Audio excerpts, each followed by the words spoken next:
I'm Randy Wooden, and welcome to another in our Edge Library series. We're talking to young professionals, and specifically in this segment, we'll talk a little bit about what happens now that you've graduated.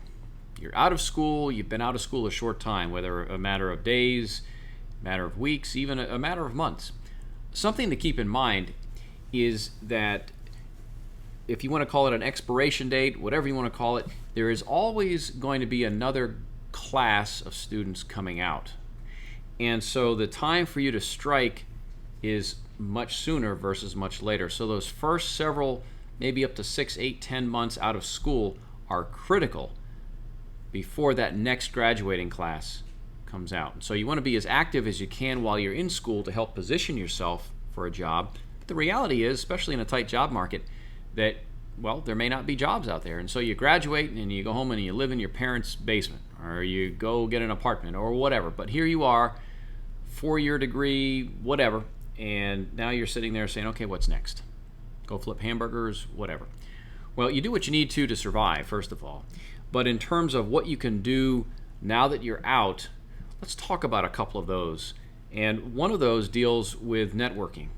It's something that you'll do the rest of your life, even while you're employed. You always want to maintain that network and continue to work it to the best of your ability and given the time that you have. So let's look at the network. Let's see where we stand right now. You've graduated.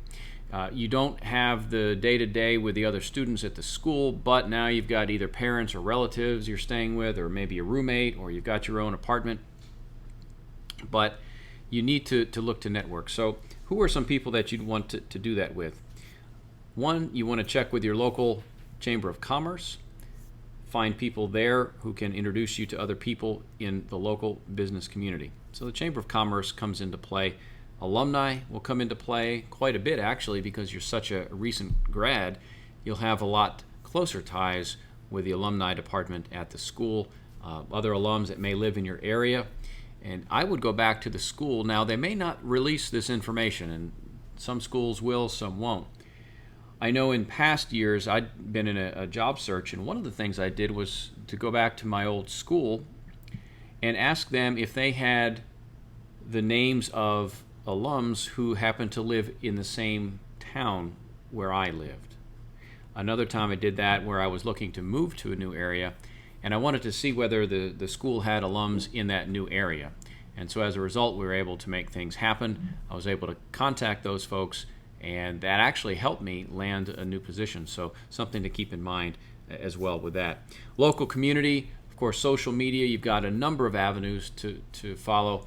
When I talk about the local community, yes, the Chamber of Commerce, but also think about friends and relatives and where they work in that local community. It never hurts to check with them. Not that they can hire you, but they can help get you to someone that you might need. Those are a few tips. We will talk in other segments about targeting industries, targeting companies, and a variety of tools at your disposal to help you land that first job. Thanks for watching. I'm Randy Wooden, and this is another in our Edge Library series.